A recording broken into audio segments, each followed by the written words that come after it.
beragam budayanya memang layak untuk dibanggakan. Saking menakjubkannya budaya Indonesia, bangsa lain beberapa kali pernah mencoba untuk mengklaim warisan nenek moyang tanah air. Sudah menjadi kewajiban kita sebagai warga dari bangsa yang kaya untuk menjaga dan melestarikannya. Puja bangsa. Indonesia telah mampu menunjukkan pada dunia bahwa budaya tradisional diakui dan ditetapkan sebagai warisan dunia. Beberapa bangsa lain terang-terangan berniat untuk mempelajari dan mengeksplorasi budaya Indonesia. Malam ini, kami akan membahas 7 budaya Indonesia yang dicintai luar negeri versi On The Spot.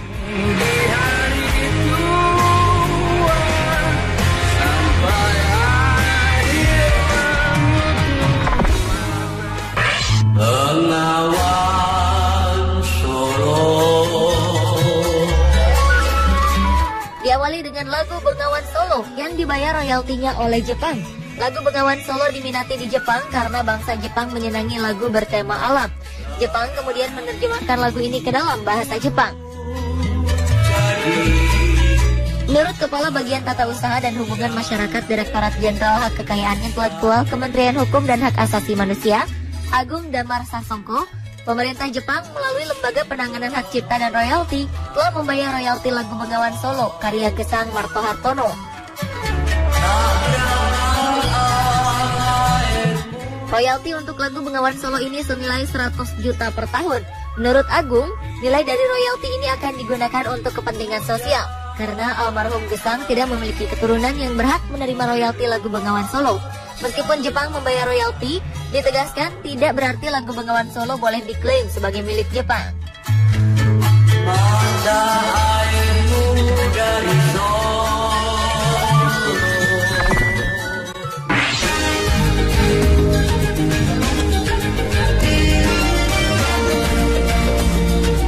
Mantan Presiden Afrika Selatan disebut-sebut sebagai Duta Batik Indonesia. Sebagai salah satu kekayaan budaya Indonesia, peran batik sangat penting dalam mengangkat budaya Indonesia di kancah internasional. Sejak diresmikan pada 2 Oktober 2009 sebagai warisan kemanusiaan untuk budaya lisan dan non-Bedawi milik Indonesia oleh UNESCO, batik yang populer baik di kalangan kaum muda di tanah air maupun di luar negeri.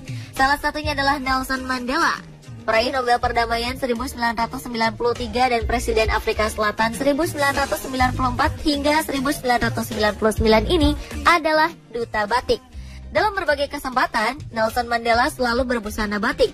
Perkenalan pertama Mandela dengan batik berawal ketika ia berkunjung ke Indonesia pada 1990-an, usai dibebaskan dari penjara di Pulau Robben. Mandela yang saat itu menjabat sebagai Presiden Kongres Afrika Selatan menerima cenderamata berupa batik. Seperti jatuh cinta pada pandangan pertama, sejak itu Mandela kerap mengenakan batik. Diketahui koleksi batik pria yang akrab disapa Madiba ini didominasi kemeja batik rancangan maestro batik Iwan Tirta. Belakangan muncul istilah Madiba shirt atau kemeja Madiba untuk menyebut busana yang kerap dikenakan Mandela. Tak hanya Mandela, beberapa selebriti papan atas lainnya seperti Jessica Alba, Paris Hilton, hingga Julia Roberts pernah terlihat menunjukkan kebanggaannya mengenakan batik dalam penampilannya.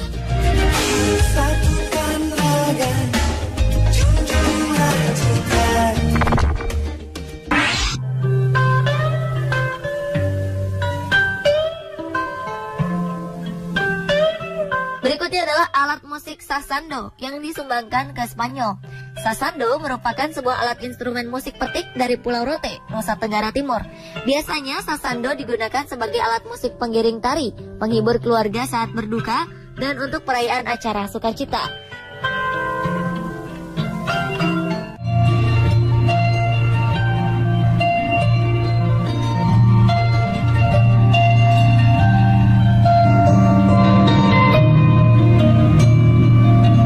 Tentu saja memainkan sasando tidaklah mudah karena memerlukan keterampilan jari jemari untuk memetik dawai secara harmonis antara perasaan dan teknik. Memainkan sasando dengan menggunakan dua tangan dengan arah berlawanan, inilah yang membuatnya unik dan berbeda. Namun rupanya ada seorang pria asal Spanyol yang mampu memainkan sasando hingga memikat sang ratu. Saat pameran pariwisata terbesar di Spanyol Januari 2011 lalu, sebuah sasando dimainkan oleh Nicodemus Tanis di hadapan Ratu Sofia yang tengah berkunjung ke stand Indonesia. Ratu Sofia sangat kagum dan sempat bertanya-tanya tentang alat musik yang terbuat dari bambu dan daun lontar ini. Kini, sasando akan tersimpan menjadi salah satu koleksi museum musik etnik Baranda. Sasando tersebut disumbangkan oleh Duta Besar Republik Indonesia, Adiatwidi Adiwoso Asmadi, untuk Kerajaan Spanyol yang ia serahkan kepada Direktur dan pemilik museum, Carlos Blanco Fado. Gedung 2 lantai ini juga menyimpan koleksi alat musik Indonesia lainnya, berupa satu set gamelan Jawa, angklung, dan kentongan agung, yaitu kentongan tertua dari Jawa Barat. Alat musik tersebut merupakan koleksi utama museum ini, yang menempati lokasi utama Museum Musik Etnik Baranda.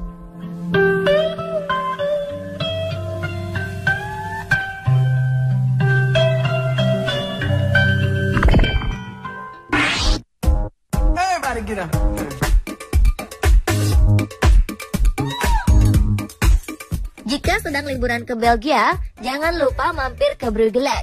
Di sini telah dibangun sebuah taman Indonesia bernama The Kingdom of Ganesha. Anda bisa melihat miniatur Indonesia, mirip dengan Taman Mini Indonesia Indah di Jakarta.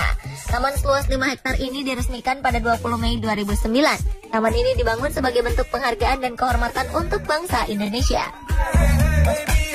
Jika mengunjungi taman ini, di depan bagian gerbang Anda akan melihat rumah Toraja. Di sana juga berdiri Puri Agung Shanti Buana dengan ukuran yang sama dengan yang ada di Bali. Puri ini berdiri tegak di atas sawah bertingkat, seperti sawah di Ubud. Di sini juga terdapat replika Candi Prambanan, serta bongkahan batu berderet ala Gunung Kawi di balik candi. Tak hanya bangunan, di sini Anda juga bisa melihat gajah yang langsung didatangkan dari Sumatera. The Kingdom of Ganesha memang sangat kental dengan suasana Indonesia karena keseluruhan bangunannya dibangun oleh para seniman yang khusus didatangkan dari Bali dan Jawa Tengah. Tak tanggung-tanggung, batu yang digunakan untuk membangun pun berasal dari Indonesia. Luar biasa, bukan?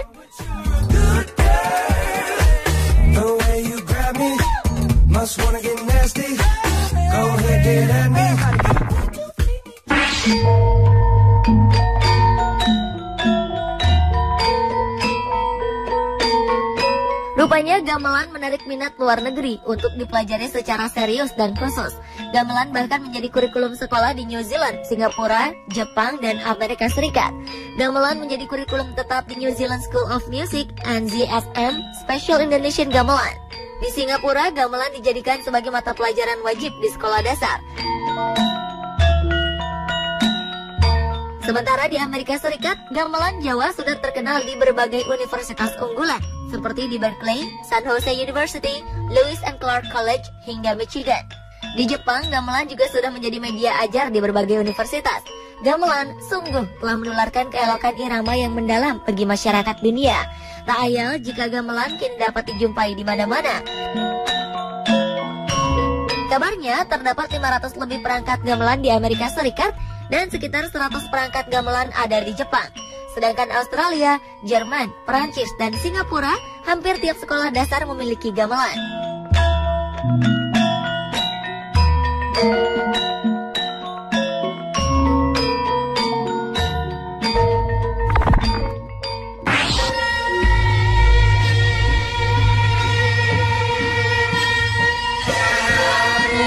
Budaya Indonesia yang dicintai luar negeri selanjutnya adalah keberadaan keris Pangeran Diponegoro yang ada di Jerman. Koleksi budaya Indonesia ini ditemukan di Museum Viervolkenkunde, museum etnologi terbesar di Eropa. Keberadaan wayang klitik dan keris sungginan di Museum Viervolkenkunde ternyata bukan satu-satunya benda kebudayaan Indonesia yang tergolong langka. Pihak museum masih menyimpan satu peninggalan kebudayaan tanah air yang boleh dikatakan keramat.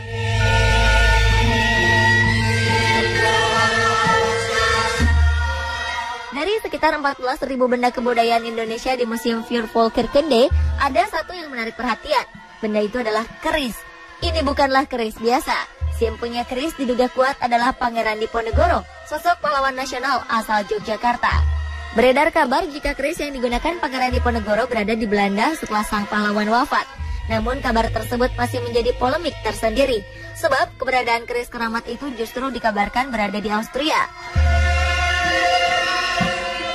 Menurut Dr. Habil Jani Sabtodewo, selaku Head of Insular Southeast Asian Collections di Museum Etnologi Wina, mengakui pihaknya memiliki keris yang diduga kuat milik Pangeran Diponegoro.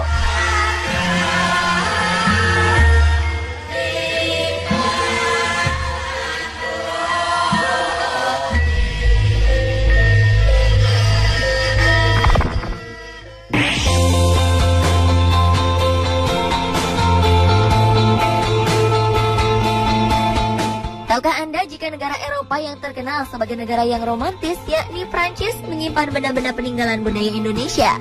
Antara lain tambur raksasa, alat musik peninggalan dari Sumatera abad ke-4 sebelum Masehi, kain sarung batik asal Jawa Timur dari tahun 1900, pakaian adat Asmat awal abad 19, patung batu hasil perajin Lombok, patung ukiran kayu asal Pulau Tanimbar, Maluku, hingga perhiasan peninggalan budaya dari Poso, Jawa, dan seluruh penjuru tanah air lainnya.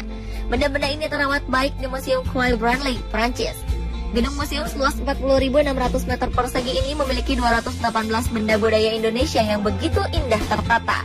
Kabar yang lebih menggembirakan lainnya adalah, berdasarkan laporan, ruangan yang menyimpan peninggalan budaya Indonesia merupakan yang paling banyak diminati oleh pengunjung setempat.